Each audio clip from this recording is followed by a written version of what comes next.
Le film s'ouvre dans la banlieue d'Adélaïde où une grande fête est organisée par des lycéens. Un adolescent nommé Cole cherche son petit frère, Duquet, parmi la foule. Il découvre bientôt que son frère agit de manière erratique après avoir pris des substances illicites. Paniqué, Cole se précipite à l'étage et force l'entrée d'une pièce verrouillée. À l'intérieur, il trouve Duquet blessé et désemparé. Cole serre immédiatement son frère dans ses bras et tente de le ramener chez eux. Mais à l'extérieur, plusieurs enfants filment la scène avec leur téléphone portable, ce qui met Cole en colère et l'amène à leur demander d'arrêter. Soudain, sans avertissement, Duquet saisit un couteau à proximité et poignarde son frère. Les fêtards s'enfuient en état de choc tandis que Duquet se poignarde lui-même au visage. Pendant ce temps, dans la même ville, une lycéenne nommée Mia pleure le 2e anniversaire de la mort de sa mère. On apprend que sa mère est décédée d'une overdose accidentelle de somnifères. Mia en veut à son père, Max, estimant qu'il n'a pas fait assez pour sauver sa mère. Pour éviter Max, elle décide de se rendre chez sa meilleure amie Jade, en emmenant avec elle le petit frère de Jade, Riley.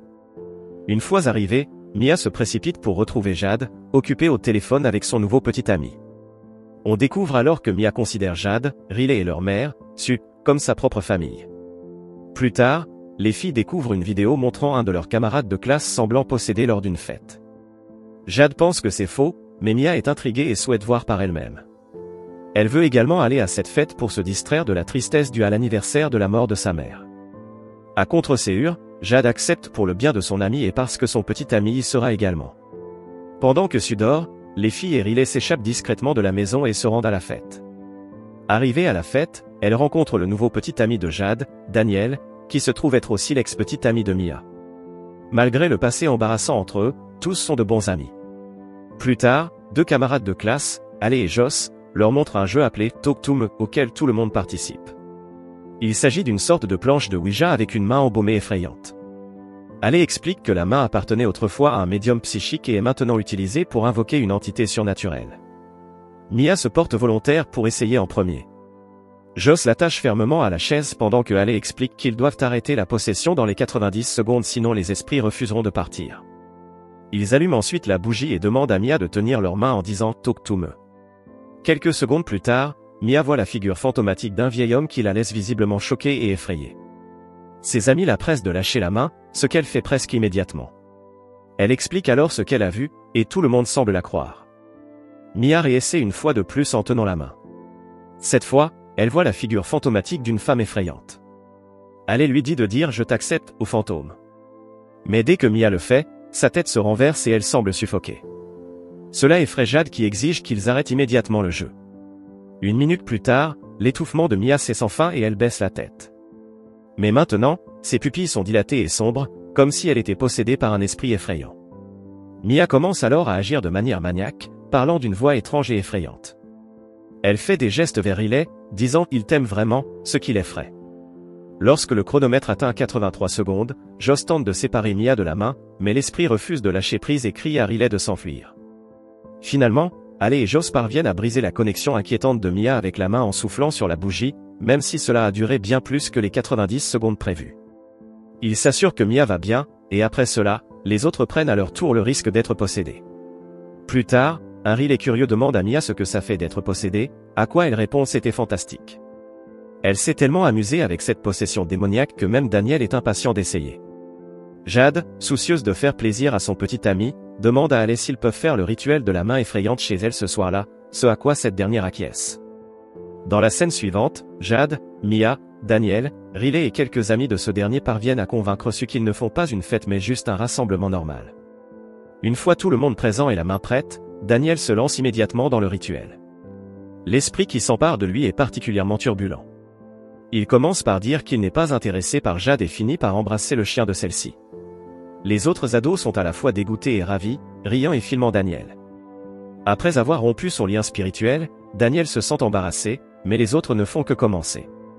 Ils prennent à leur tour des risques d'être possédés, et même Daniel y retourne pour une autre session. Lorsque Riley demande à son tour, les autres refusent car il est trop jeune. Mia tente de convaincre Jade de laisser son frère essayer, mais elle refuse toujours. Les frères et sœurs se disputent alors brièvement et Jade quitte rapidement la pièce, suivie de Daniel. Profitant de leur absence, Riley implore une chance, à laquelle Mia consent à condition que cela dure seulement 50 secondes au lieu des 90 normales. Une fois que les autres acceptent, Riley est attaché à la chaise et commence le rituel. Il présente ses excuses à Mia, mais se transforme soudainement comme possédé par sa mère, parlant de sa propre mort et exprimant à quel point Mia lui manque. Peu après, Haley rappelle qu'il est temps de mettre fin au rituel après 50 secondes, mais Mia, curieuse, demande encore du temps avec sa prétendue mère. À mesure que le minuteur atteint 0, les autres tentent de rompre la connexion, mais la situation prend une tournure horrible. L'entité commence à bafouiller avant de frapper violemment la tête de Riley contre la table. Elle le traîne ensuite vers une armoire et cogne sa tête à plusieurs reprises jusqu'à ce qu'il saigne abondamment. Entendant les cris, Jade et Daniel retournent dans la pièce et sont horrifiés de trouver Riley dans cet état. Il faut alors un effort combiné de tous pour enfin libérer Riley de la main. Après cet incident, il est conduit d'urgence à l'hôpital. Le traumatisme pèse lourdement surtout alors qu'ils sont interrogés par la police.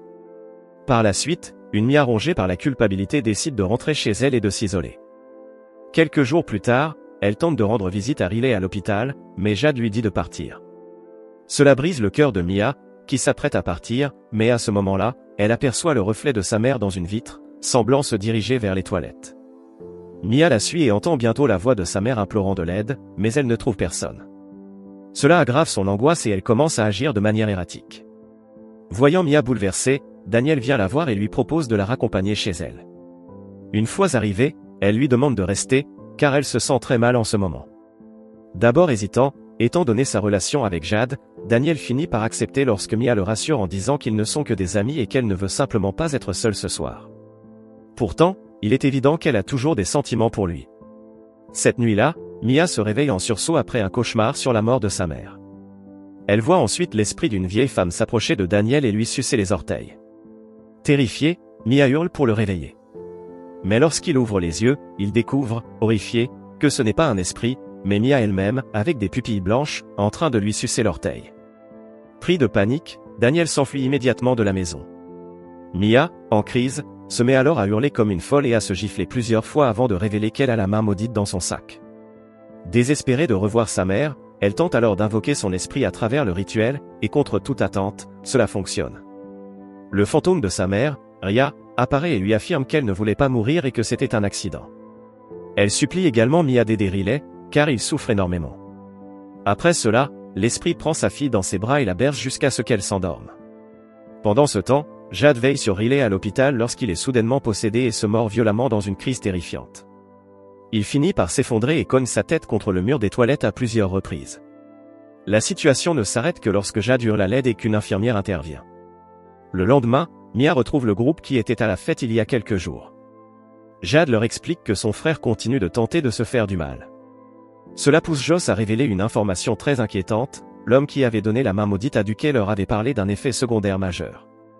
Si une personne meurt alors qu'elle est encore possédée par un esprit, ce dernier garde son corps pour toujours. C'est précisément pourquoi l'entité qui contrôle Riley essaie de le tuer, elle veut s'approprier son corps. Après cette révélation, le groupe retrouve Cole, le frère de Duquet, et organise une rencontre avec lui. Mais Cole est réticent à leur parler, reprochant à Joss d'avoir exploité son frère et de l'avoir abandonné quand les choses ont mal tourné. Malgré tout, lorsqu'il lui parle de Riley, Cole accepte finalement de partager ce qu'il sait. Il leur explique que plus les esprits restent longtemps dans un corps, plus ils s'affaiblissent. Il pense donc que la meilleure solution est simplement d'attendre que l'esprit parte de lui-même. Cependant, Mia refuse cette approche passive. Elle est convaincue qu'ils n'ont pas correctement fermé le lien spirituel de Riley, car ils ont oublié d'éteindre la bougie après son rituel. Déterminée à le sauver par tous les moyens, elle convainc le groupe de l'aider et ils se précipitent tous ensemble vers l'hôpital. À leur arrivée, ils se préparent à compléter le rituel. Malheureusement, leur première tentative échoue, ce qui pousse Mia à imaginer une nouvelle approche. Elle propose maintenant d'utiliser le rituel pour contacter directement l'esprit de Riley, qu'elle soupçonne d'être détaché de son corps.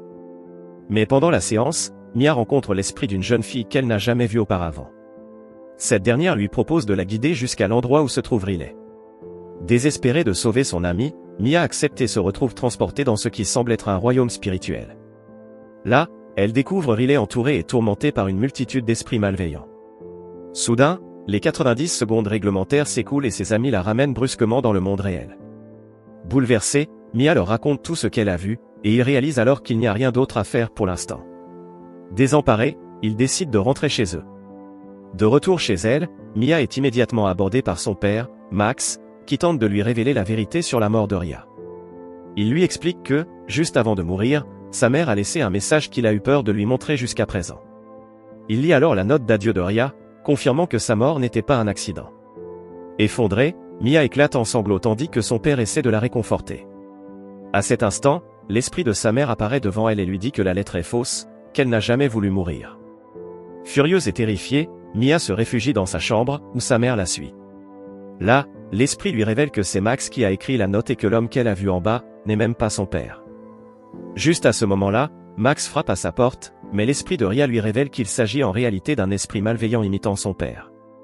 Elle lui dit également que Riley souffre et que la seule façon de le sauver est par la mort, car, ils, ne le laisseront jamais partir. Pendant ce temps, l'esprit maléfique qui prétend être Max finit par forcer l'entrée et tente d'étrangler Mia. Le vrai Max, qui est toujours en bas dans le salon, entend des bruits violents provenant de la chambre de sa fille. Il monte précipitamment et entre juste au moment où Mia s'empare d'une paire de ciseaux.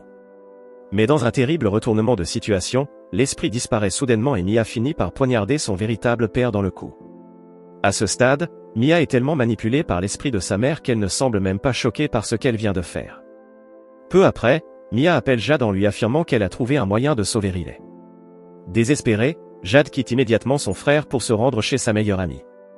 Mais sans le savoir, elle tombe dans un piège, car la véritable intention de Mia est de se retrouver seule avec Riley à l'hôpital. Une fois sur place, elle constate que le garçon est de plus en plus sous l'influence des esprits démoniaques. Convaincue qu'il n'y a pas d'autre issue pour mettre fin à sa souffrance, elle s'apprête à le tuer avec les ciseaux ensanglantés. Cependant, au dernier moment, elle hésite et recule. Pendant ce temps, Jade arrive chez Mia et découvre Max gravement blessé et couvert de sang. Horrifiée, elle appelle immédiatement sa mère et lui demande d'envoyer une ambulance. Puis, prise d'un mauvais pressentiment, elle se précipite à l'hôpital pour protéger son frère. Un peu plus tard, Jade aperçoit Mia en train de pousser Riley dans un fauteuil roulant et décide de les suivre discrètement. Mia, toujours sous l'emprise de l'esprit de sa mère, a l'intention de le jeter sous la circulation pour qu'il meure. Mais juste au moment où elle lâche le fauteuil, Jade surgit de derrière et la pousse au milieu de la route.